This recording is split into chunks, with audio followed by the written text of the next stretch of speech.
United States of America and to the republic for which it stands, one nation, under God, indivisible, with liberty and justice for all.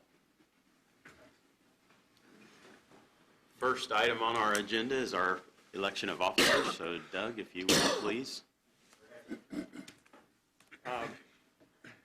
Microphone. So I would open the floor to nominations for president of the county council. I move that I nominate Kevin Underwood as president and John Basham as vice president. Second. We have a nomination for Kevin Underwood as president, John Basham as vice president, and a second. Do we have any other nominations? This time I would close the floor to nominations.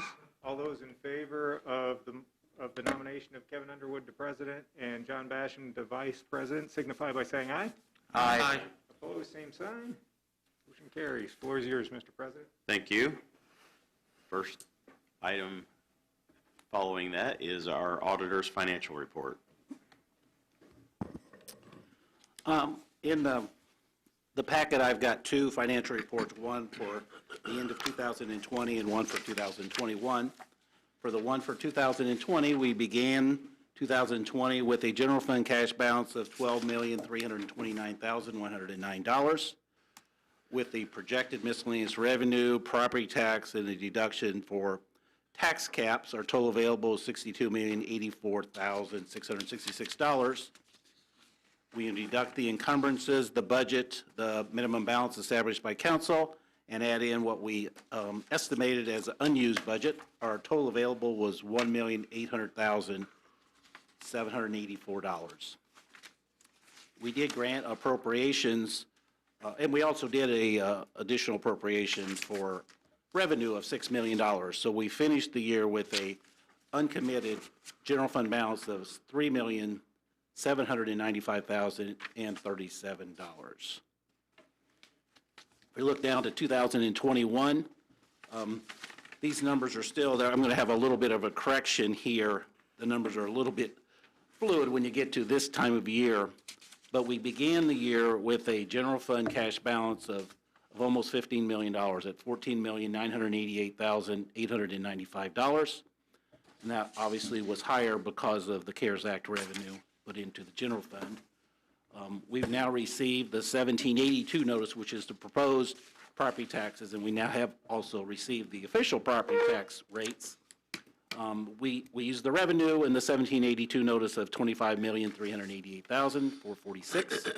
The property tax levy of $28,749,711. This year, since our cash balance and our uncommitted balance was coming a little bit high, I used 97% collection of the tax levy for $27,887,200. The tax caps for 2021 came on the 1782 notice of about $1.5 million. If you compare that to the one we have for 20, the state did lower their estimate from the 1782 from last year to this year. Their estimate has always been pretty high on the 1782, so this seems a little bit more logical, but it also puts about another $400,000 in the uncommitted balance. So our total funds available were $66,739,081. Here's where I have a little bit of a correction. Our encumbrances were due early this year. The number that I'm saying now is $248,391 instead of the $237. And that, with the 21 budget of $53,942,227, and now I'm using 2% unused budget of $1,078,000, and again, my $7.5 million minimum balance. My beginning net balance with that adjustment to the encumbrances is $6,126,463, which is much, much higher than what we have had any time in ever. The next page on the report is the revenue report. And I'm trying to highlight some of the things that were changed in December, or some of the larger increases, which obviously came from property tax collections. Property tax, we received 99.8% of what we had anticipated, so that was, a pretty good, just guess at that when we were doing the 2020 budget. Move down to 0124, we received financial institutions tax, which we get that twice a year, and that was 90% of what we had anticipated, and that is, I believe that has to do with deposits at the banks in the county. And so that is really kind of difficult to estimate. License excise came to $2.4 million compared to what we had budgeted at $2.3 million. Commercial vehicle excise tax, which is like semi-trailer excise, that came, the second half of that came in at 96%. Moving down a little bit into intergovernmental, the 0288, this is where we have deposited the CARES money. And so to the general fund, we did deposit $6,225,516 into the general fund. The 0299, just for a little background on where we get some of these revenues, examination of records reimbursement of $163,000. That mainly comes from the December settlement, and what that is when the State Board of Accounts does audits on the various entities in the county, whether it's schools, libraries, townships, whatever. We pay the bill out of county general, and then we deduct that money from their property tax distribution. So we don't have a revenue estimate in there because it really nets out, because we paid it out of the general fund. We're just paying ourselves back, basically. Moving down there, a ways the same under 0731, tax refunds and reimbursements. When there's a property tax refund, county general pays that, and again, we deduct that from the settlements. The fund balances on the next page, Fund 1000, the general fund, you can see again the almost $15 million there at the end of the year. 1138 is cum cap, and we mentioned that last month because it did get a negative balance, but again, that gets property tax money, and so we finished the year with $565,000. It's still a little bit of a concern, but we did do about what we thought. 1171 is major bridge, and so that is an accumulating fund. So when highway has a bridge that, under the definition of a major bridge, they have $3 million available now. Reassessment is one that we have $222,000 in there now with the property tax distributions. Moving down a ways. 4710 is the health insurance fund. We did, the cash balance did go down a little bit in December, but for the year of 2020, that balance did go up almost $1 million. And also, you remember that we took $1 million out of here and put it into the general fund to support the health insurance there. And so if we had not done that, it would have gone up a couple $1 million. 4880 is the revolving fund, and that is the county share of the TIF, the Southeast Industrial TIF mainly. And that is, there's a lot of growth out there, so we do have almost $2.5 million there. 4986 is the new fund that we just created, where we put $3 million of money, so that was paid out of the general fund over into this fund to create a rainy day fund, so when income taxes go down in the future, we have some money to access to try and even that stream out a little bit. And I believe that is all I have. Okay, questions for Bob? Bob, on the financial statement for January 1, 21, cash balance showing 1/1/21 of $14,988,000 includes the CARES money? Well, the $3 million that was moved out, it is not reflected in there, because that was a claim in 2020. Correct. So, but the rest of, like the $6 million, you've got like $3 million of CARES money. That's why we went from like the $11 million, $12 million what we had last year. The year before to this year. So that net increase really is, in effect, the CARES money itself? Yes. Yeah. Yes. Okay, thanks. Any other questions? Hearing none. Jennifer?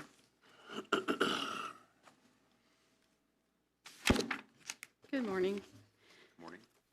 First page of the interest report shows the various banks where we're holding money and the interest rate on all of the accounts that we have. Average interest rate being 0.34%. And also on the bottom half of that shows the various investments that we hold and what institutions are holding those. So for the month of December, we had $77,411.73 in interest on about $121 million.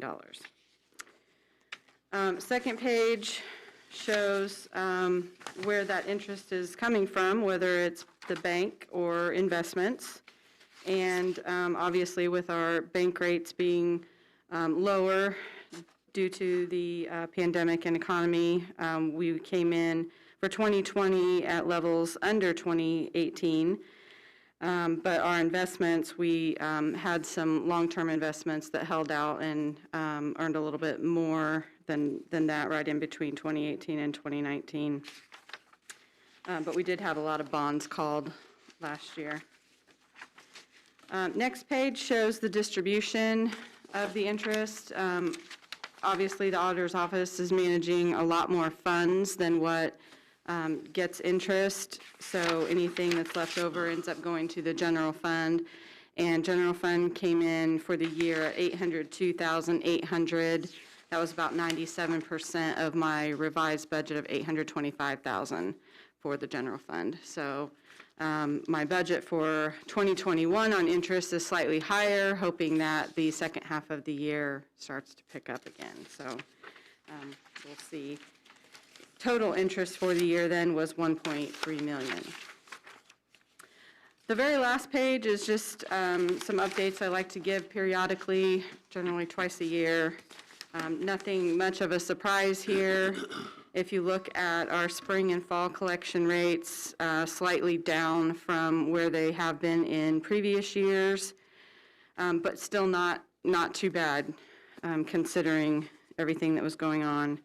Our Staley Credit Union collections and our online payments both up significantly, obviously offering optional payment choices rather than coming into the office, especially when we were closed to the public in the spring. Interest I've reported on. And then for P-card administration, we actually got up to probably our highest credit card spend that we've had. And when the commissioners were managing this, I think it was around $500,000, and we got up to $652,000 last year, but a lot of that was from IT, significant purchases, from COVID-related purchases. So anyway, those are just there for you to review at your convenience. Okay. Any questions for Jennifer? Jennifer, did you want to bring up the health insurance fund interest?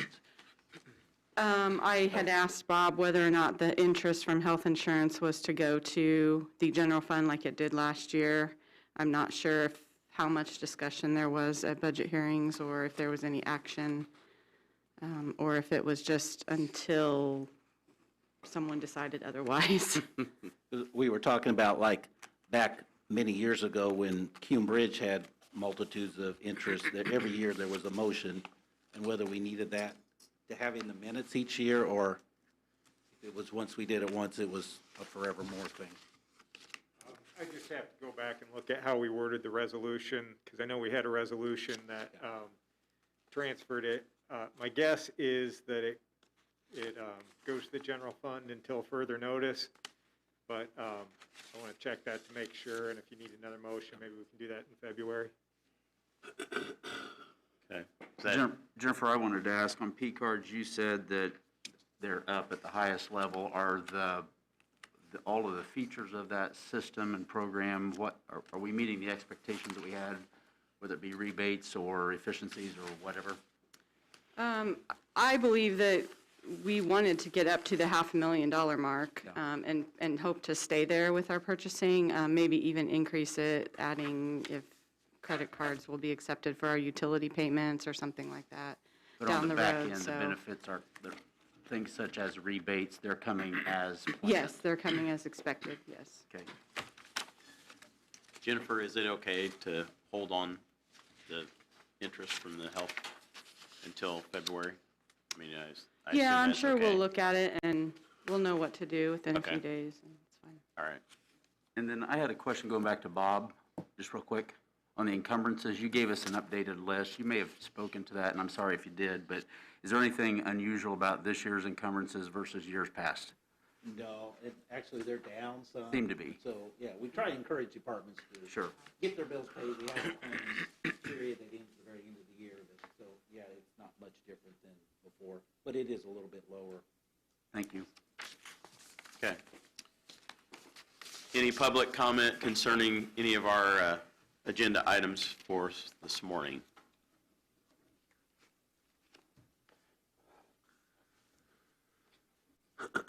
Hearing none, I'll go ahead and, do we have anything on the consent agenda that needs to be pulled, or do I have a motion to accept the consent agenda as we have before us?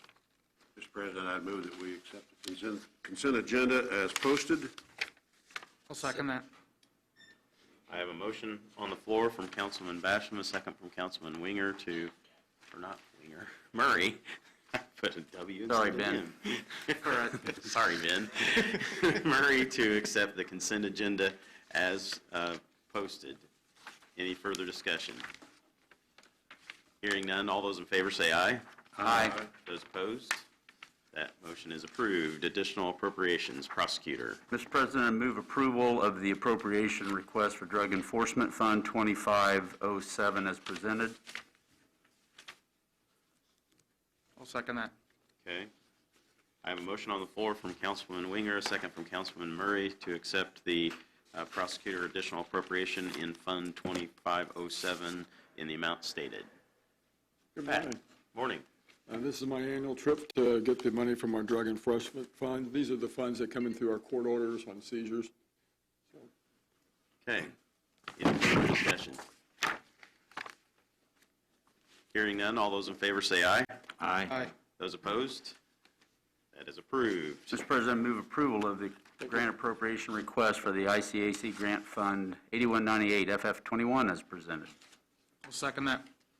I have a motion on the floor from Councilman Winger, a second from Councilman Murray to approve the Grant Fund 8198 fiscal year 21 grant appropriation in the amount of $10,000.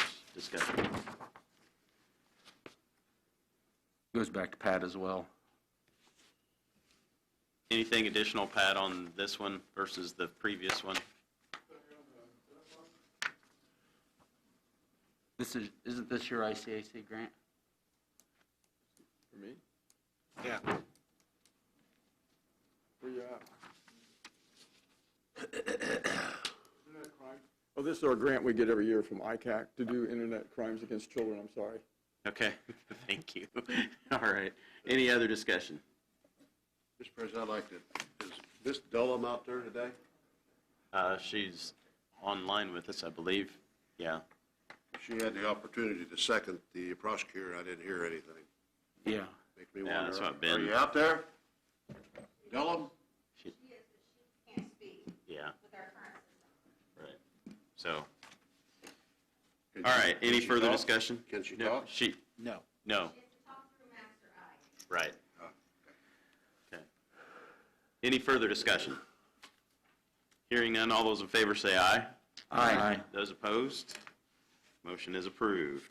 Probation. Mr. President, move approval of the salary statement for the probation officer as presented. I'll second that. I have a motion on the floor for the salary statement from Councilman Winger, second from Councilman Murray for the probation officer as presented. I don't see, Dave, or anyone from probation. This was the position that we added it at budget time. So this would, yes, Dave's not here. Bob, do you have any other? Yeah. Okay. Yeah, I know Dave said he probably wouldn't be able to make it, and this was in the consent agenda, the appropriation was, so this is just the salary statement associated with that. Very good. Okay. Any other discussion? Hearing none, all those in favor say aye. Aye. Those opposed? Motion is approved. Community corrections. Mr. President, I move we approve the appropriation for Community Corrections DLC Transfer Fund 1123 in the amount of $120,000. Second. I have a motion on the floor from Councilman Murray, a second from Councilman Richard, to approve the DOC Fund 1123 in the amount of $120,000. Discussion. Morning, Jason. Happy New Year. Morning. Morning. Happy New Year. This is just our annual appropriation of DOC funds for those two line items for professional services and other supplies out of our DOC grant. Okay. Any other discussion? Hearing none, all those in favor say aye. Aye. Aye. Those opposed? Motion is approved. Forensic Diversion Fund. Mr. President, I move we approve the Forensic Diversion Fund 2550 in the amount of $1,831. Second. I have a motion on the floor from Councilman Murray, a second from Councilman Richard to approve the Forensic Diversion Fund 2250 appropriation in the amount of $1,831. This is just the appropriation of the last of our remaining funds for that program, for the diversion program. Okay, any other discussion? Hearing none, all those in favor say aye. Aye. Those opposed? Motion is approved. The Fund 9218. Mr. President, I move we approve the grant for the Community Corrections, Department of Corrections Adult Grant Fund 9218 FY19 in the amount of $118,860. Second. I have a motion on the floor from Councilman Murray, a second from Councilman Richard, to approve the DOC Adult Grant Fund 9218 fiscal year 19 in the amount of $118,860. And this is just to reimburse the DOC to refund them for unused grant money that we had in fiscal year 2019. Okay, any further discussion? Hearing none, all those in favor say aye. Aye. Those opposed? Motion is approved. Thank you. Thank you, Jason. Next, we have TEMA. I'll make a Fund. motion that we approve the Hazmat Fund 2546 appropriation as presented. Seconded. I have a motion on the floor from Councilwoman Vernon, a second from Councilman Murray, to approve the Fund 2546 appropriation in the amount of $14,894. Discussion. Currently, Smokey is working at the vaccine clinic, and these appropriations are just all standard appropriations, and this is money that was collected by the county for work that we had done, and we're just making the deposits. Okay, any further discussion? Hearing none, all those in favor say aye. Aye. Those opposed? Motion is approved. Fund 4940. Make a motion that we approve the Hazard Warning Fund 4940 as presented. Seconded. I have a motion on the floor from Councilwoman Vernon, a second from Councilman Murray to approve the Hazard Warning Fund 4940 appropriation in the amount of $89,043. Again, for repairs and new sirens. Okay, any further discussion? Hearing none, all those in favor say aye. Aye. Those opposed? Motion is approved. 8726 Fund. Make a motion that we approve D4 Emergency Deploy Fund 8726 as presented. Seconded. I have a motion on the floor from Councilwoman Vernon, a second from Councilman Murray, to approve the Emergency Deploy Fund 8726 appropriation in the amount of $23,191. Discussion. Hearing none, all those in favor say aye. Aye. Those opposed, motion is approved. LEP Fund 1152. Make a motion that we approve the LEP Fund 1152 appropriation as presented. Seconded.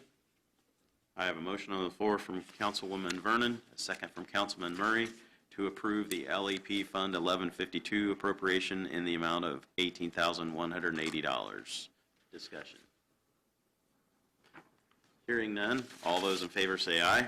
Aye. Those opposed, motion is approved. Health Department have a Grant Fund 8482 appropriation. Mr. President, I move we approve the grant appropriation for HIV Prevention Grant Fund 8482 CF21 in the amount of $95,000. Second. I have a motion on the floor from Councilman Murray, a second from Councilman Richard, to approve the HIV Prevention Grant Fund 8482 grant appropriation amount of $95,000. Discussion. So just for HIV prevention promotion. Okay. Any further discussion? Hearing none, all those in favor say aye. Aye. Those opposed? Motion is approved. Health 2021 salary statement. Mr. President, I move we approve the Health Department 2021 salary statement as presented. Second.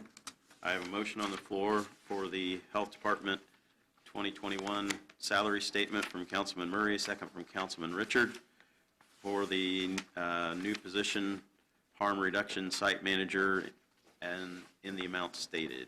Discussion. Hearing none, all those in favor say aye. Aye. Those opposed? Motion is approved. Highway. Mr. President, I would move, since there wasn't any overtime budgeted on a Cume Bridge from 1135, 65, or 25,000 from 1135. Second. I have a- $25,000. I have a motion on the floor from Councilman Basham, second from Councilman Richard, to approve the appropriation for the Cume Bridge Fund 1135 in the amount of $25,000. Discussion.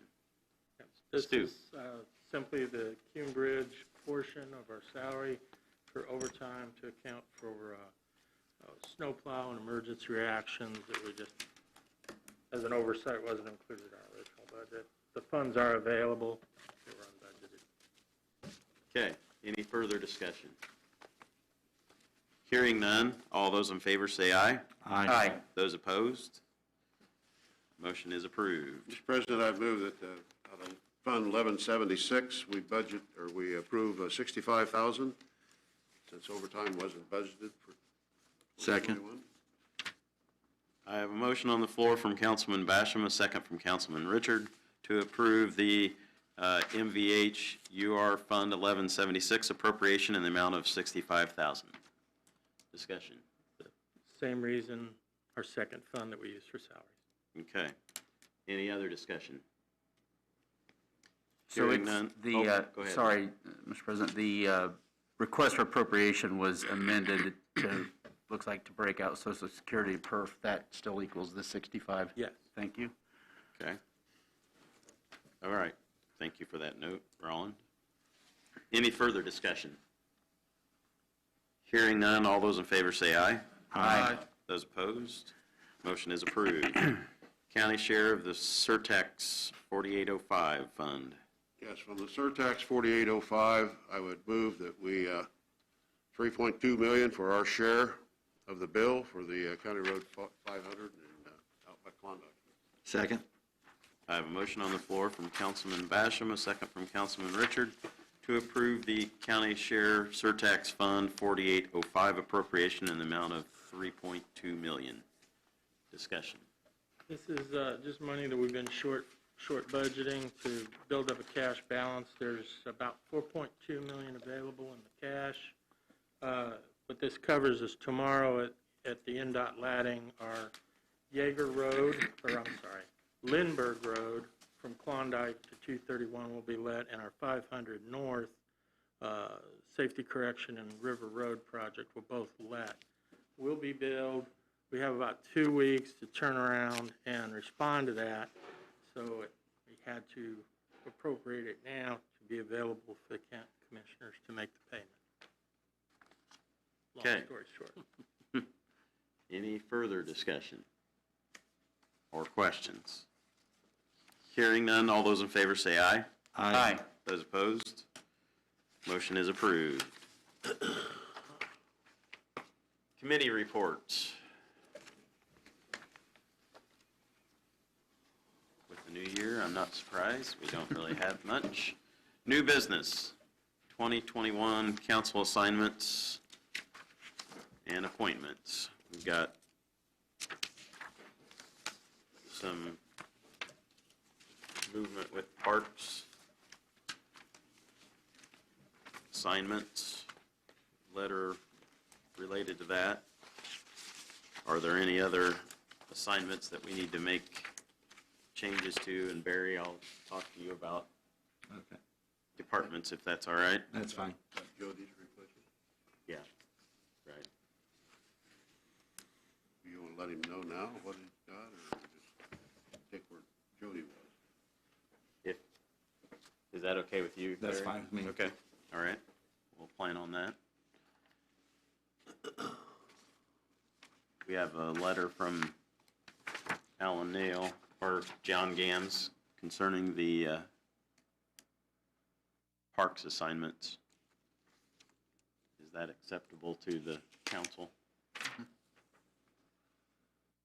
So that would be naming Dave Lumen and Opal as our two appointees to the Parks Correct. Board. Correct.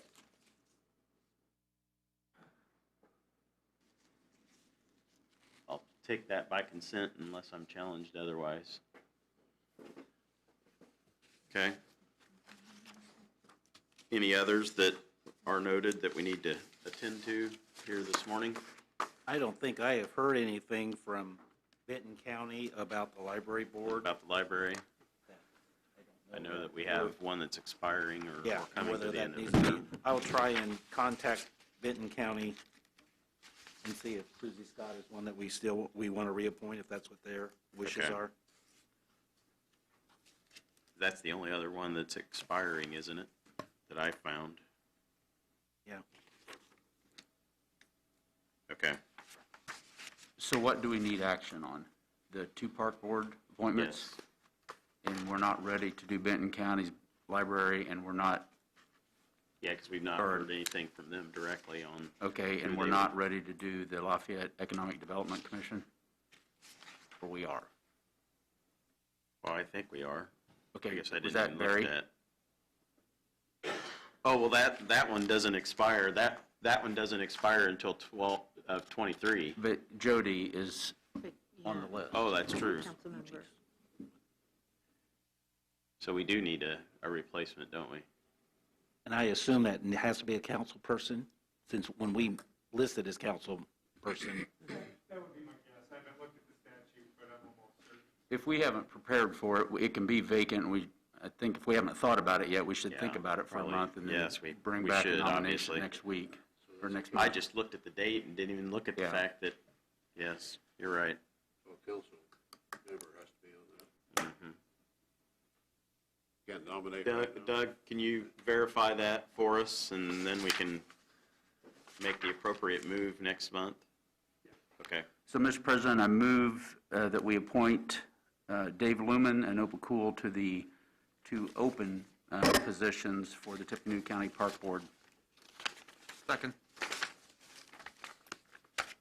I have a motion on the floor from Councilman Winger and a second from Councilman Murray to accept the nominations provided for us for the Park Board of Dave Lumen and Opal Kuhl. I will amend my own motion verifying that Dave Lumen will fill the term that expires on 12/31/23, and Opal will begin a new term.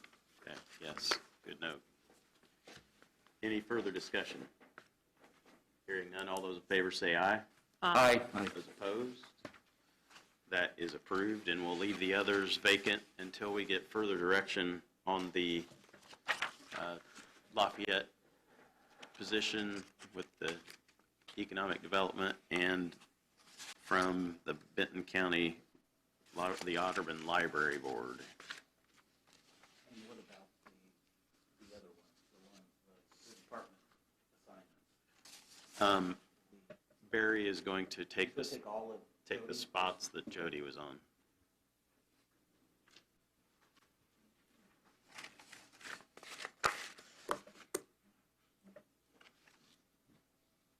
Okay. Approval of the auditor within series transfer without council. We have a I resolution. think you do have this in the packet. I don't have this for display, but what we put in the packet was just a sample form of what we're asking for. State Board of Accounts a year ago asked us that if there's something within the same series, we transfer it without council approval. And what they wanted us to have council annually approve that method. that, if you want to see all transfers, if it's going from part-time to overtime, we just do that ourselves. If you want those to come to council, you can, but it's not required if council gives us the official okey-dokey to do it that way. So we just want to have that in the minutes that council, for the transfers within the same series, it does not need to come to a council meeting that the auditor is authorized to do the transfer. So do we need to pass this as a resolution then, Bob? Or- I don't know about a resolution. I think last year we just had it in the minutes, didn't we? I think just a motion authorizing the auditor to make transfers within series would be appropriate. So moved and effective until amended. Second. Okay, I have a motion on the floor from Councilman Winger, a second from Councilman Murray, to allow the auditor to transfer within series as presented or requested, and that would be until amended. Any further discussion? Hearing none, all those in favor say aye. Aye. Those opposed? That is approved. Next thing we have is the 2021 compensation agreement in lieu of statutory fees for our sheriff. I'll make a motion that we accept the 2021 compensation agreement in lieu of salary fees between Robert Goldsmith and the County of Tippecanoe, State of Indiana. I'll second that. I have a motion on the floor from Councilwoman Vernon, a second from Councilman Murray, to approve the compensation agreement in lieu of statutory fees between Robert Goldsmith and the County of Tippecanoe. Discussion. And the commissioners, as you can see, have already approved this, and the amount of salary in there does match the amount of appropriation that we have in the budget. Okay. Thank you, Bob. Any further discussion regarding that? Hearing none, all those in favor say aye. Aye. Those opposed? Motion is approved. The resolution 2021-05 the pledging payment source to build, operate, transfer, lease payments.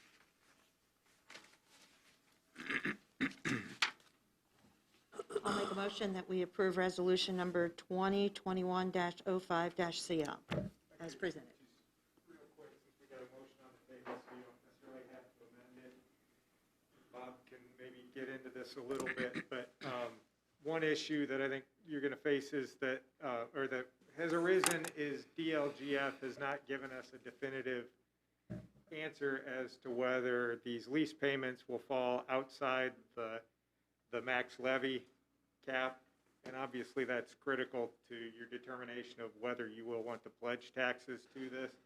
So I would suggest that the motion be amended slightly to approve Resolution 2021-05 contingent on a determination by DLGF that the taxes pledged to the lease payments will be outside the levy limits. And the impact, obviously, if it is within our levy limit, if we were going to, say, add $1.4 million for the debt service payments, we basically would have to lower the general fund by $1.4 million. The current jail lease is outside, and so we're kind of making the assumption, or we had been making the assumption, that this would be outside as well. This is an email that I just received yesterday afternoon, and I talked to them a few times about this, the DLGF. And Fred is the budget director at the DLGF, the ones that approve the budgets, and he says they would not be able to have us a vetted written response by today's meeting. So, we really can't afford to be having something that we're going to say is going to be paid with property tax, and then we're going to have to take a $1.4 million cut it would have to be the general fund to be able to do this, so. That's kind of the situation we're in. Okay, do I have a second to the motion with that addendum to it? Yeah, I will amend my motion to list the contingency as stated by our attorney. And I'll second that motion. Okay, I have a motion on the floor from Councilwoman Vernon, a second from Councilman Murray, to accept the resolution 2021-05-CL, the Tippecanoe County Council pledging payment source to build, operate, transfer, lease payments, and with the contingency upon DLGF being willing to allow those to be outside our current levy limits. Before Discussion. then, the presentation is made, if that's been seconded, correct? Yes, it's been seconded. If we're outside the limit, whether we are or we aren't, we also have to understand then what the resultant tax rate is and amount, and what that amount is going toward. Once we go outside the limit, we've now unlimited rate and levy. So we need to understand what it is we're paying and what and how the rate would or would not be affected. So this is fine, that, in my opinion, that we are where we are at this point in the meeting, but once we understand that, we may call the question, I may call the question to ask, to verify the amount and/or rate that we are proposing. Right. Okay. Are we ready for presentation? We are. Good morning. Good morning. My name is Greg Martz with GM Development, and I have an update for you all from our December 9th joint public hearing. At the conclusion of that meeting, the next steps were going to be that we were receiving bank proposals the following week, which we did, and I'm here to report to you today the results of those bank term sheets that we received, and also give you a further update. We received 5 bank responses.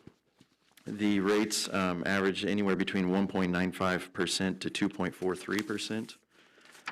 The lowest rate came from Huntington Bank, which is a bank that has a presence here in the county. They have approved, that notice goes out after this meeting, the way that the newspapers will be publishing it, that notice will be done or be retired on February 12th, which is a Friday. And so you have Saturday and Sunday, 13th, 14th, and then the 15th is a Monday, and that's the day that our rate is fixed to. So the timing is working out perfectly, but that's also the importance of this meeting today. The commissioners, and then if you'll recall from that presentation, then following, after receiving the bank proposals, then the commissioners were to hold a public hearing. That did occur on January 4th, and the commissioners approved the project for the council to review and potentially approve today. As Doug already discussed, and I was going to make this part of my presentation as well, but the one contingency that's still remaining is the DLGF review. The Huntington is using a attorney, is a very sophisticated attorney, Bose McKinney. They know DLGF very well. And so Jacob McClellan, their attorney, has been talking with the DLGF directly. And essentially they're just reviewing the language that the bank is offering. And as Doug was saying, we're waiting on DLGF to review that. So you've already made the motion, and I think exactly as you should. If for some reason DLGF does not like the language that Huntington is working with, then we'd have to come back to you with a different bank at a future public meeting that will meet the requirements in order for it to be determined not to be within your maximum levy. And we'll be prepared to do that if that happens. The next step, as we talked about, if you were to vote to approve this pledge, again contingent upon DLGF review, the next step would be to pledge or to publish the notice of determination, and then again that notice period would retire on February 12th. So this is we're nearing the end of nearly a year-long process, and I'm here to answer any questions that you have, either about what's happened in the past, today, or what's still remaining to happen. Questions? Discussion? will there be a recap of the use of proceeds in this presentation today? We actually do have our presentation that we made on December 9th, along with floor plans and so forth. As you can see, there's, our architect is here, members of Community Corrections and Sheriff's Office, and if you would like any of them to speak, they are here to do that. Thank you. So my question was regarding, so this 16.725 million includes the new building at the jail site, the expansion to community corrections as you presented that day. So then my question is, internally, are there other uses for those proceeds coming out of that 16.725, and then subsequently talk about the tax rate within this? And that may not be yours to fully respond to. Yep, yes, sir.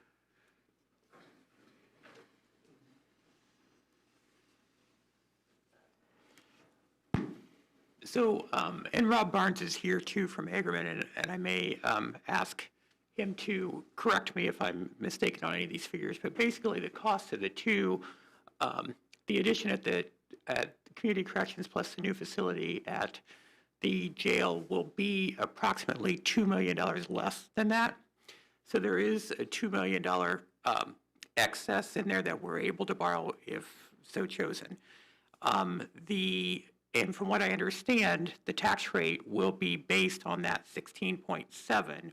If we don't use those funds, it'll be a prepayment on the bond payment. So in other words, the payments would be based off of the 16.7 loan amount, and then obviously if we don't use that $2 million, then it will be, it would be applied to principal and would be making fewer than the 15 years of payments. The ideas that have been bounced around based on the public comment that we received at the public hearing was to apply part of those funds to some sustainable energy projects, such as a solar field to help feed these particular projects. And then also in the DLZ findings, one of the priority ones, if you'll remember, that came out of that study on the current jail facility is the fact that the roof at the current jail is a priority one in need of complete replacement.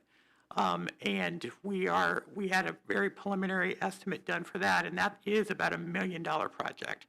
So we could either wrap that into this total project, or we're going to have to allocate funds from EDIT, in the next few years to tackle that project.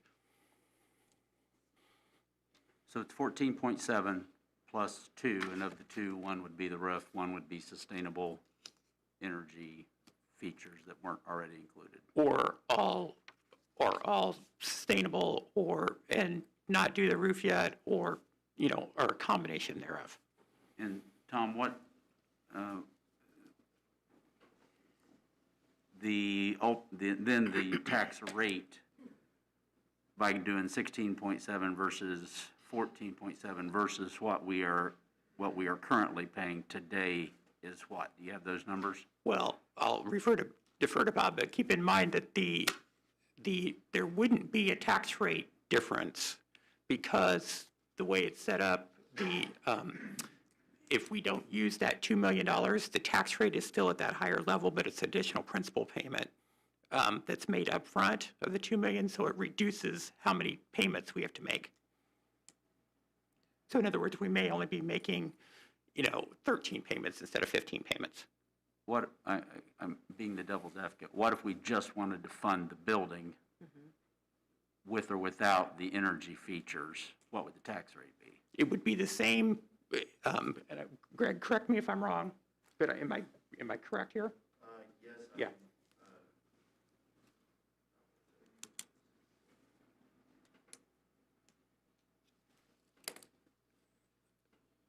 While he's looking that up, maybe Bob can, or maybe Tom, in our presentation that we had at the beginning of December, we talked about that the payment would be identical that the county has already been paying for a jail.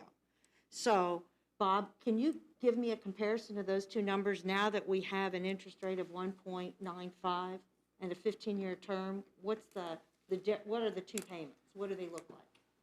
Well, what I have seen, and I just have seen some of the paperwork, because it was talking about 1.4 million a year, because currently the debt service for the jail project, for the jail lease is 1.1 million. And so that would be, and the 1.4 million, that was for, how much was that for the 16? It was 1,395,000, and that is what we're fully approved for, which is the 16,725. If we were to do the approximate 14.8 million, then the payment is approximately 1,140,000. Which would be about what we have been paying. Now, this year, the tax rate is, for 2020, it was 1 cent. For 21, it's 0.1 cent, because we've got money to be paying that off. So, I mean, you really can't be comparing, I don't think, 21 to what you're going to be paying here, because we basically don't have a jail lease rate anymore. But, Yes, and so Commissioner Murtaugh was correct that we could borrow the 16,725 and then end up not using it. But if you do that, it will keep the payment the same. You do have the option of just not borrowing the 2 million and staying at the 1,135,000, 1,140,000. So that is an option You that you answered have. my question directly, thank you. Yep, thank you. And Kathy's too, I think, right? Right, correct. Yeah, That's okay. exactly what I wanted to Yeah. hear. I think our questions were the same. I know that Councilwoman Dolan has comments. I don't know how we're going to do that, but I'm sure we get her. Max can read them. She's going to let me know when she'd like me to read them. So I'll just hold my hand up when she's ready for it, if that's okay with you all. Yep, thank you. Okay. Oh, she said go ahead. Let me scroll up. Okay. All right. I'd like to start by addressing all the feedback and letters we got for this project. I was very happy to read and listen to their feedback. There is a lot of concern about mental health in the community, and there's a strong desire to change how we have been operating at the carceral system in this country. Anyone who was paying attention to the protest this summer should have heard that message. I want to make sure people are aware that we have added mental health peer addiction specialists, mental health professionals, and social workers in our last budgets. And we have plans to add more. This new building proposal will provide the space for those professionals to help people, not just with mental health, but with life skills, addiction problems, and education. It will help reduce the recidivism rate and help people, but from the feedback, people of our country want more than that. I would encourage the commissioners and the council to examine what else we should be doing. I'm happy we are considering a sustainable energy system for this project, but are we funding the mental health services enough? And while some of these problems are outside the scope of county government, we should ensure that we are doing all that we are capable of. Thank you.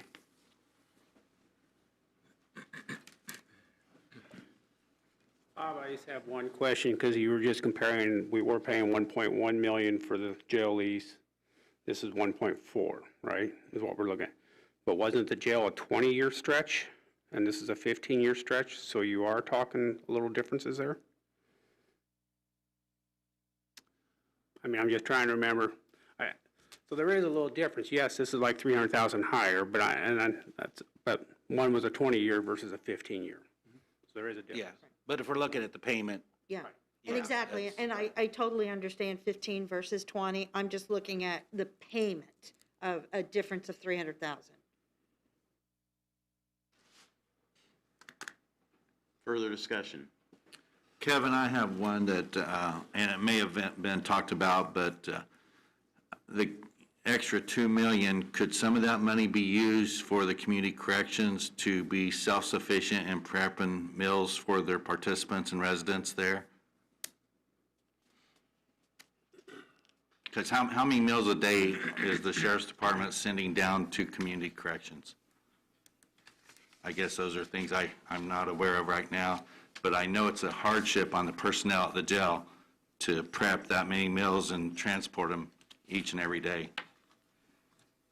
Right now, we've reduced those numbers by providing breakfast ourselves, so we don't contract with the jail to do breakfast, so we provide that. The meals fluctuate from day to, for lunch and dinner. I don't have those numbers off the top of my head. I bet we're probably about 60 meals a day that we're doing. But if we add a kitchen, there's staff that we have to, I mean, there's a lot that has to go into that, and I think we've streamlined the process enough to be very efficient now with the jail and how we order those meals and how we pick them up and that whole thing. So my preference would be that it remain the same, and if we had money left over, that it be used for something different other than the meal prep part of that would be my preference. And Sheriff, how does that go with your personnel and employees? Yeah, I learned firsthand about the meals. I had an idea, but I got to learn a couple months ago exactly how it works. But I agree with Jason in that it does make sense. I agree with what you're saying.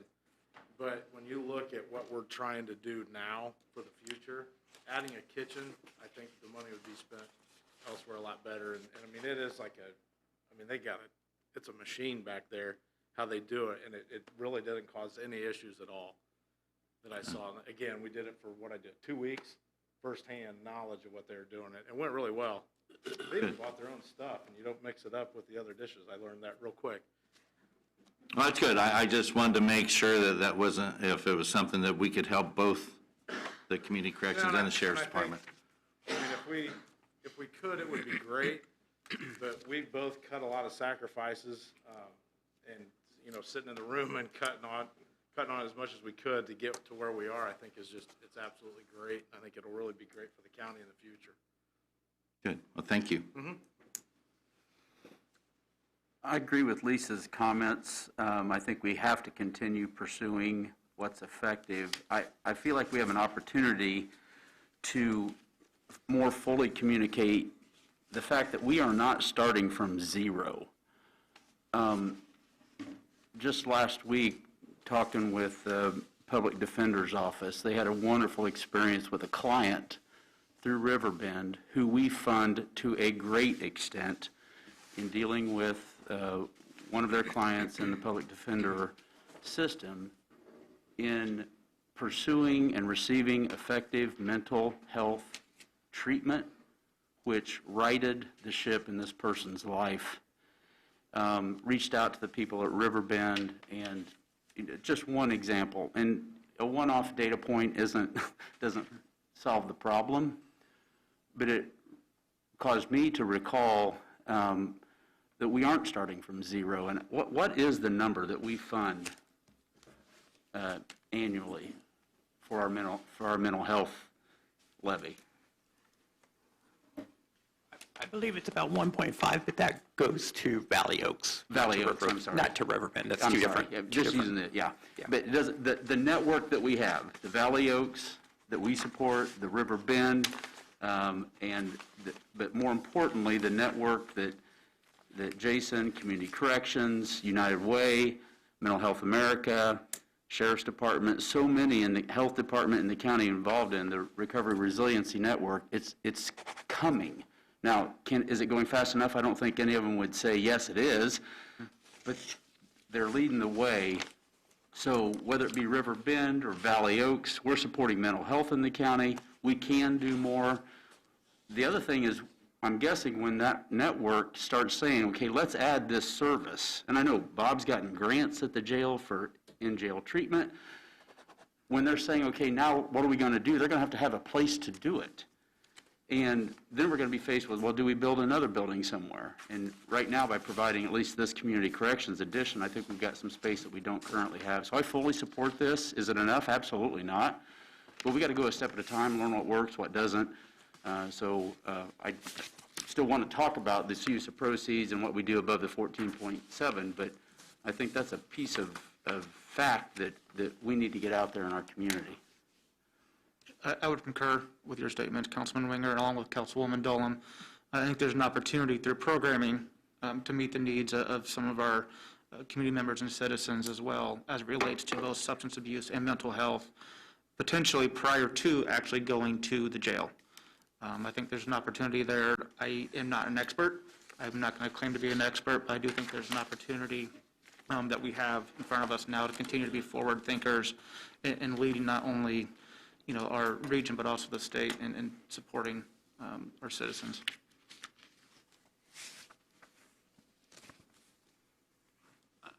And if I may, we received a handful of emails, and maybe they were copied to council as well, actually opposed to the project, but unfortunately, I think there was some miscommunication out there because these emails referred to the expansion of the jail in particular cells and that type of thing. And so I think that there was miscommunication about the project itself, and those emails specifically addressed the need for mental health, improving the access to mental health.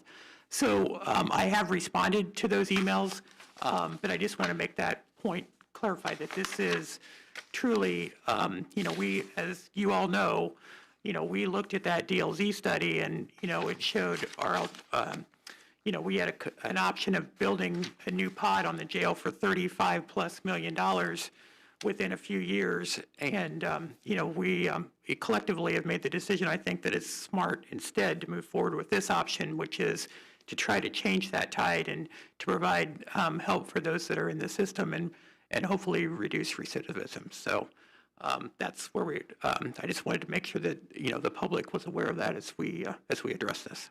There were a couple that did acknowledge they knew we weren't adding beds and still felt that we needed to focus more, so thank you for that pointing that out.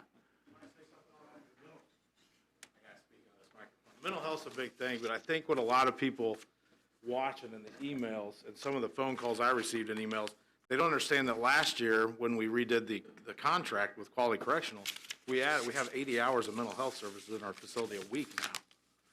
So you couple that with what he's doing at Community Corrections, we're doing everything we can. We added a program called Life 360, and I've shared it before, and I'll tell you again, I have inmates asking me to stay in jail. Nobody does that because it's giving them a foundation for something when they get out. It's a program that they don't get a time cut, they have to volunteer for it, and we would do more, but we don't have space. I've gone back there several times and talked to them. But part of that program then is making the connections in the community with the Valley Oaks and the Sycamore Springs and everybody else. So once they get out, if we have to, we'll make the drive to take them there. So it's not their drug dealer or somebody picking them up that help put them in the situation there. So we're doing everything we can together. It just, these projects give us a lot more space and the opportunity to grow these programs. They're new. We're working together to try to make things better. So there'll be bumps in the road, but as long as we're working together and we're all in here communicating, I think we're going to be doing some good things. And, I mean, seriously, I've had them write me letters. I mean, I worked back there for 3 years. I've never had an inmate say, "Will you keep me in jail?" The one guy that asked me, I can't tell you how many times I booked him in myself when I worked back there. So he finally feels like he has a basis that he's never had in his life. And the space you free up by moving the functions over to the new right now, they're facility. all in one location. Right. But if we free up other space, there's other rooms in there that we can utilize for those programs. And the staff love participating in the program and helping with it, and it keeps growing. So I'm absolutely all for it, or we wouldn't have started these conversations. Any other questions for me about it? I know mental health's a big thing, and I just want to make sure everybody understood that especially the people listening. I know you all know, but people listening aren't aware of what we're doing. So thank you. Thank you. I too agree. I mean, with mental health, we've got to do something, and we're doing something. And, I think we have to realize right now, Jason, how many you have, 10 or 11 addiction specialists, social workers currently working in community corrections? Is that correct? How many do you have?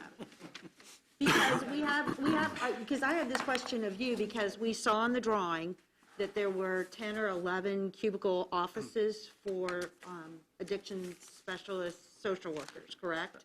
So those 10 that you saw, that they're up at the top left, those are our current case managers. Okay. And so they're charged with basically when somebody signs on to our program, they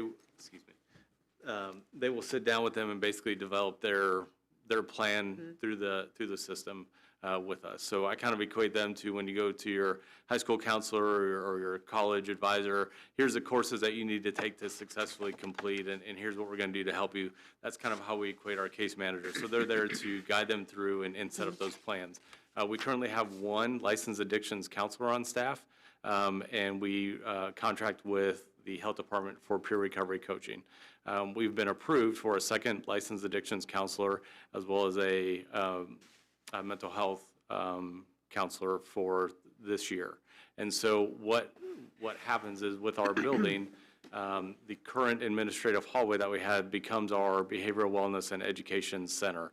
And so as we develop this program, that's where that staff will come and will be asking for grants and looking for funding for social workers and more in peer recovery and some of that makes that division more whole. So, but they work in conjunction with, our case managers work in conjunction with our substance abuse and licensed addictions counselor, and everybody is integral part of making sure that somebody is successful through, and if there's services that are needed within our facility or equally as important within our community, that we have those resources and we have those connections where we can make those calls and we can make those appointments, and we have some very innovative systems already in place to make sure that that happens seamlessly. So just as a reiteration, that we are doing something now. We're just not waiting until we get the bricks and mortars. We've got a lot of our foundation right now because, as we've discussed, what are the operational costs? Because we talk about $16 million for bricks and mortar, but we asked the question, how much is it going to cost once you build this, to operate this? And we've got those people in place because now when you look at the expansion of staff request, that we have those people, so we're not going to have to add 10 or 12 people to work in this facility. Correct. Yeah, this is absolutely, we've built the foundation, and this is an investment on behalf of the county. It's an investment on behalf of the community. This takes all of us to solve this problem. It takes our community members. It takes those of us that are charged in the county government to do this. It's a financial investment. Our onus and the responsibility is us to make good on that investment. But I am confident that when we do this, we will be state and national leaders in how community supervision and community corrections and the criminal justice system, is run. And those that find themselves in there that need services and need placement, that we become that model. And these plans and this vision allows us to do that. And I'm extremely confident that in what that vision is. So one last question for me is, we're the fiscal body, and we have to make the decision, in regards to dollars and cents. Can we afford this? Can somebody, again, explain 16.7 versus 14? What is that $2 million, again, going to go for? What are we going to specifically, if you say we've got an estimate of 14.7, now we're asking for 16.7, the difference of the $2 million? Again, I think I heard some renewable energy things. Exactly what is the contingency with that money?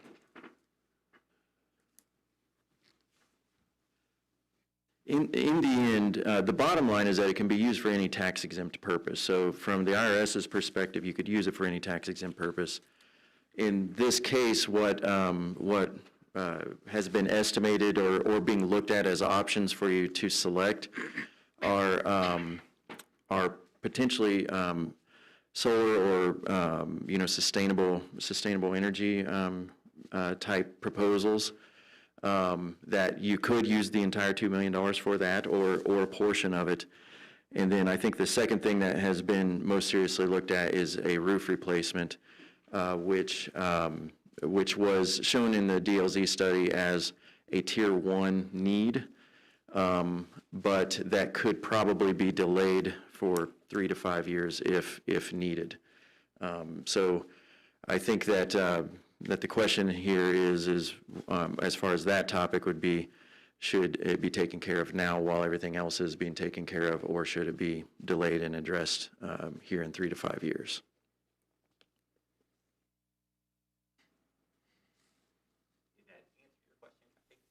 Thank you.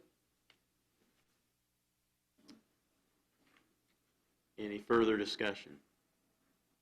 I fully support 14.7. I fully support pursuing some more sustainable energy. I do not support borrowing money to replace a roof on the jail that's how old?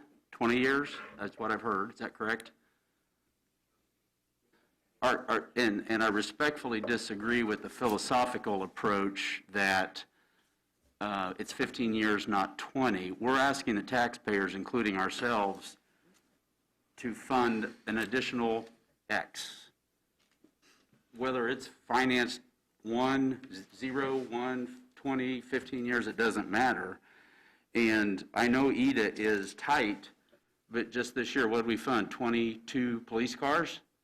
And then we're going to get back into a cycle of funding less on an annual basis. So there's money from public safety that could go to this, correct? We don't normally do that for buildings, but we just asked the taxpayers for more money for public safety, and now we're saying, we want to borrow another $1 million to put a roof on the jail. That's just not sound. So I support up to 15.7 if the additional 1 would be clarified so it doesn't become like an EDIT slush fund that can again get pushed. I think it needs to be declared what we're going to spend that money on and in what quantity.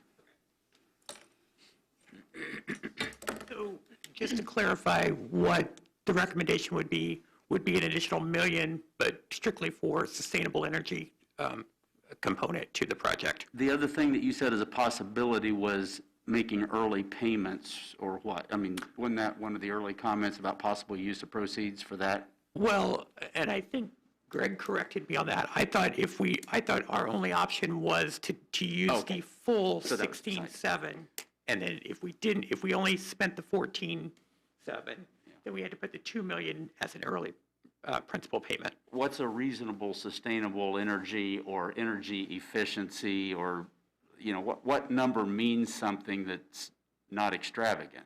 Do we know that number? We're working with Train right now to get us some kind of à la carte options for this project, whether it be rooftop units,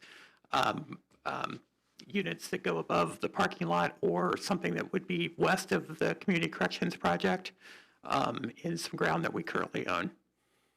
Is $1 million ridiculously high, or is that kind of a base I'm looking to Rob because he might have some- I would say those types of questions, I mean, as recent as late last week, we initiated those conversations to try to find the more specific numbers and what, like Tom said, the à la carte, what will that 1 million get us, and how much will it offset the electrical costs, what is going to be the net savings, and all those analytics. And that was asked for, I think, Wednesday. So we're in the process of coming up with all those answers and those hard numbers. And their initial numbers they gave us was 1.9 million, and that was all new lighting and taking care of all that part inside the jail, which we think we can do that in-house. So they basically, you're talking 1.5. I would say that's a rough number of the solar panels, is what they were saying. So that was their initial numbers they gave us last week. So 1 doesn't seem extravagant, is what you're saying, Dave? Right. Yeah. Would that be for both community corrections and the administration building at the jail, or just the administration building at the jail? No, it would be both. Okay. Well, it depends on where we really put it in community corrections. The jail, we're okay. If we do anything, it's gonna go on top of the roof. If we go community corrections, we actually have 3 different designs that are out there looking at of where potentially could go. Our first choice is X. I mean, so we really don't have those numbers yet for community corrections. Energy efficiency is, with all due respect to those that do that for a living, notoriously overstates savings. So I would always be skeptical of a 1.9 type of number being substantiated, because it seems like savings always get inflated. So I would want us to be off that number anyway. $1 million is only halfway there, and that would make sense to me.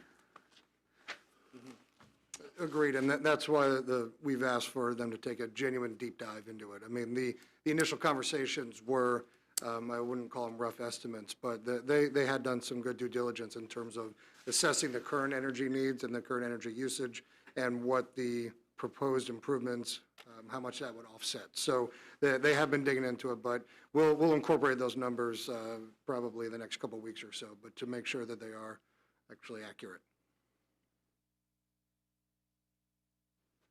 So would we say that that's the consensus, is to look at what we can do for around $1 million with sustainable energy projects? Council, is that, I'll take that by consent if that's acceptable. Perfect. Thank you very much for that direction. So what will be the action, though, to solidify that? Wait. Based on our motion today, what number and use of proceeds does our motion as it exists today define? I would assume it means 15.7. I think it would mean 15.7. As it's been introduced with no amendments yet, it's at the $16.7 million. which is the max you can- 16.7. Yeah. So if you wanted to limit it, and if I'm hearing the numbers right, it'd be limiting it to 15.7? Is that what I'm hearing? And Greg, I don't know how your bank commitment is structured, but if we come back and say we can pledge taxes to a lease payment of $15.7 million, is that something we can still take advantage of? Yes, they're comfortable with any number up to 16.7. Okay. So you would want to amend your motion to approve Resolution 2021-05CL contingent on, one, DLGF determination that this is outside the levy limit, and two, that the payment to the bot lease payments are not to exceed $15.7 million.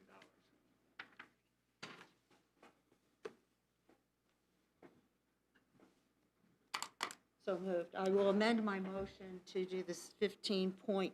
And I second the amended motion from Councilwoman Vernon. So you got a motion to amend and a second on the amendment. You're not voting on the resolution as a whole yet, you're just voting on whether to On the amend it amendment. like that. Okay, so we have an amendment to allow the limit to be 15.7, and it's still contingent upon the DLGF determination that it's outside the levy limits. Before we do that, I'd just like to ask Tom, because I know you've done a great deal of work, and where do you stand on that? Because, I really believe those who do all the work and gone through all the different numbers, what's your feeling on the number that you would like to see proposed? No, I'm perfectly fine with that. I mean, that was the point of this, was to have that discussion with you folks as to what, because we had essentially $2 million there to play with, and that's exactly what we're. So you're good with the 15.7? Exactly. And I totally agree that we can, within the next 2 or 3 years, we can, squeak out that money through it. It was just an option, so. Right. Yeah. Thank you, and thank you for all the work you've done on this. And I agree with that, Tom, and how many times have we asked when we face the fairgrounds project, when we face public safety, are there any other major expenditures that we need to make on buildings? And the answer was, you've seen them all, and then we hear about $1 million. So please work to sharpen that up for future, because it's going to come back to us in the budget when they say, eat it short, because we know that's maybe coming. And we also have program expenses that are going to have to be incurred. So it'll be back here again, but I just ask that you sharpen that up, please. Okay, so I do have a motion on the floor from Councilwoman Vernon, a second from Councilman Murray on the amendment. Further discussion on the amendment portion. I just have a quick question in regards to process. We know that do you think within a week we will hear from the DLGF? Days? I mean, what's your thoughts? Doug? My guess would be fairly quickly, but And I don't know the answer to that, but in terms of process, I mean, you're going to be back here on February 9th before we would number one, before the objection period from taxpayers would close on the 12th, and number two, before the closing on the 15th. So based on, if you pass this resolution, we will advertise saying that this resolution's been passed, and it will, if DLGF comes back before, I don't know, this is maybe too much inside baseball, but the way the leader publishes, I think we won't get a publish notification until the 21st. If DLGF comes back and says, nope, this is coming inside the max levy, probably we take action to pull that advertisement. But worst comes to worst, you have February 9th to blow things up if they haven't taken any action yet. If that makes sense. Does this resolution have to go back to the commissioners? No.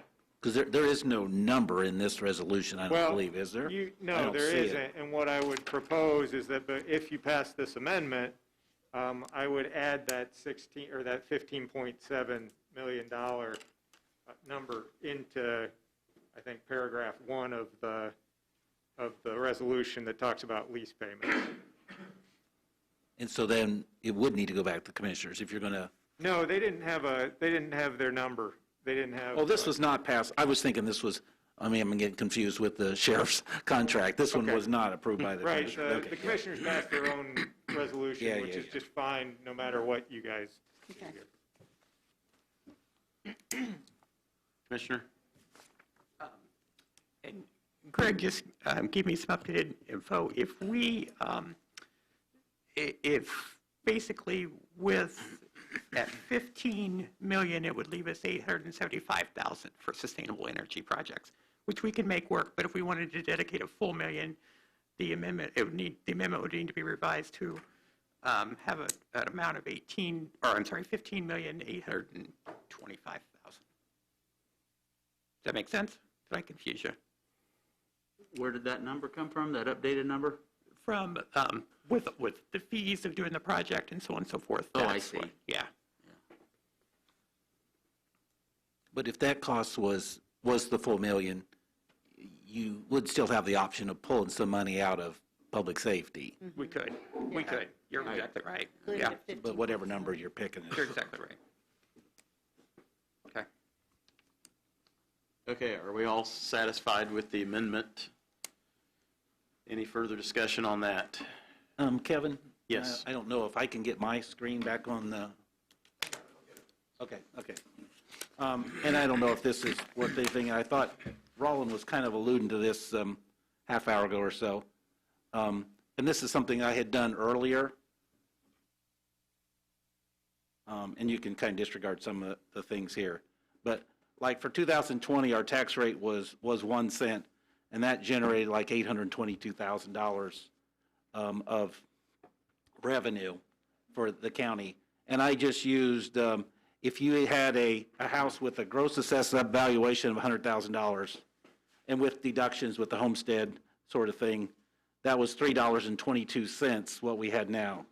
So, even if you went to 1.5 cents, which would be generating, close to the 1.4 million, you'd be talking for a smaller type house of a couple dollars a year, where a $250,000 house, which then the net assessment would jump down about half there, you'd be talking about $5 more a year. Just to give some idea of what is the impact on the normal taxpayer of this project. Because we really already have now, basically the 1 cent. Now for 21, it's going to go down, but for 20, it was 1 cent. And so if we were at the, and there's also other monies that come in besides property tax. When you have property tax, you're also going to get excise and you get some other taxes as well. So, the 1.4 cent, I'm not sure it would bring in 1.4 million, but it wouldn't be that much off from that level. So you're talking for the normal taxpayer, at least a couple dollars. And this is for a residential property. If there's not a homestead on there, then it's double or triple that number almost. But if that helps to have some idea of what are we talking about as the impact for a taxpayer?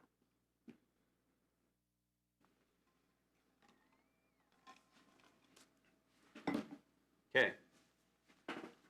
Anything else on the amendments? I think it would be good to give Lisa a moment, since we know that it's a little bit difficult for her to provide input, if she had any other comment, to make sure.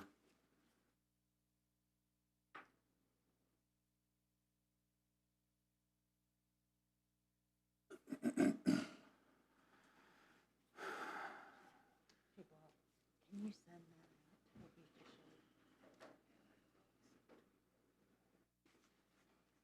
Thank you. Okay. If there's nothing else on the two amendments, I'm going to call the question. All those in favor of the amendments as we've had presented, say aye. Aye. Those opposed? Those will now be added, so let's go ahead and consider the Resolution 2021-05-CL with the amendments, with the contingency from the DLGF and the 15.7 million limit. Discussion.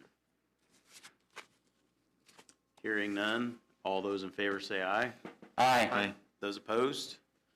We have Roll now. call? Do we need to roll call on that? No, we don't need a roll call, but yeah. I will not have you sign this today, since obviously the paper I have, there's going Right. to be some adjustments. Yes. Okay. Unfinished business. Commissioner FYI.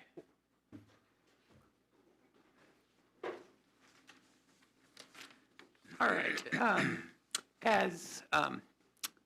As was mentioned by somebody up here today, the vaccine clinic opened yesterday at 12 noon, and the first day went remarkably well. Bob's folks were there and said that the process worked incredibly smooth. Want to give a shout out to our maintenance department, to DoIT, to TEMA, and especially the health department, who have been working day and night to get this off the ground. So it's going to be ongoing for many, many months, but we do wish them the best, and then also we need to get the word out that that folks 80 and above are eligible. So, Mr. Winger, you should go get your shot. Can we have another fight now? We've got another, we've got to make sure that folks are aware of that. The state is the one who sets the protocols for in what order the vaccine will be given, and that's not done at the local level. So the state will be communicating and getting the word out on when the next group is going to be eligible. Also, obviously, the legislative session is going on right now. At the local level, we are working on some issues to allow some flexibility in spending, especially within the highway department, to reduce some restrictions so that as we deal with our current shortfalls, we are able to make our budgets work. But if you guys have anything as far as a legislative initiative that you would like me to try to push through, it might be just a little bit late, but let me know ASAP. And lastly, we are very pleased, and if we can have, Kevin, do you want to have everyone join us down here, or just you? We would like to present an award. And Donna Abel could join us. Donna thought this was about introducing me to the council, so. So Don, why don't you introduce, why don't you go ahead and introduce? This is Lieutenant Carrie Costello, who's our next coroner. Very well. But, Donna, if you would, well, camera's that way, right? So we got, everybody smile at the camera. With our face mask. Yeah, with our face mask. This is the Tippecanoe County Government's Exceptional Service Award presented to Donna Avold, Tippecanoe County Coroner, January 1st, 2005 to December 31st, 2008, September 6th, 2012 to December 31st, 2020, in appreciation and recognition for decades of dedicated service and commitment to the citizens of Tippecanoe County and the Office of Tippecanoe County Coroner, Tippecanoe County Council signatures, Board of Commissioners signatures, and it doesn't say how many years you were deputy director, it doesn't say how many other things. All we know is that you've been here, you've served the citizens with great honor, with great professionalism, and we appreciate it. What a nice surprise.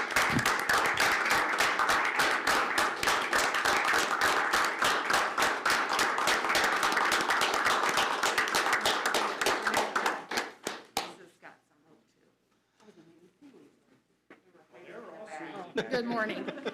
My name is Lisa Barker, and I'm the Executive Director for the Indiana State Coroners Association.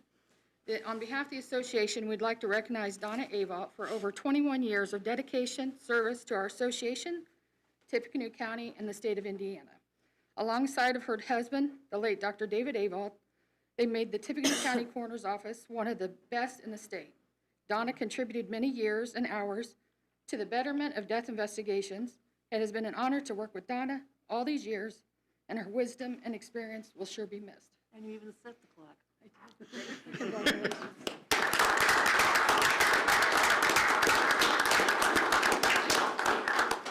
It's been a wonderful journey. Good morning, Morgan. This is Morgan Green, who is our office manager. It's been a wonderful journey, and I thank all of you. And see, I did come to a council meeting and not ask for money.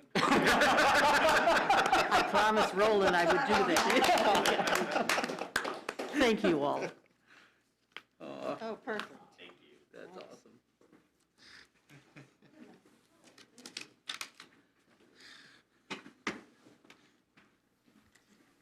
Tom, real quick, when citizens ask about the vaccine clinic, do we have a website that's best source for information, or where do we point?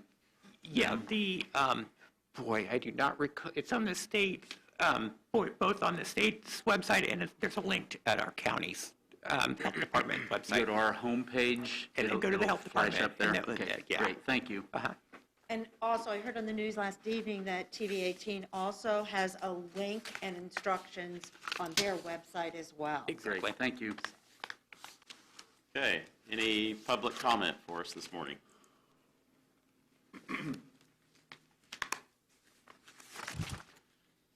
Hearing none. Oh, Paula, got two? Or Max? I've got two, one from an Amanda Estes from Facebook. This goes back to the jail issue. We are aware of what is happening. What we are saying is that these funds would be better used for mental health resources in the community before people enter the carceral system. In addition, Katie Watsy says that she agrees with Amanda.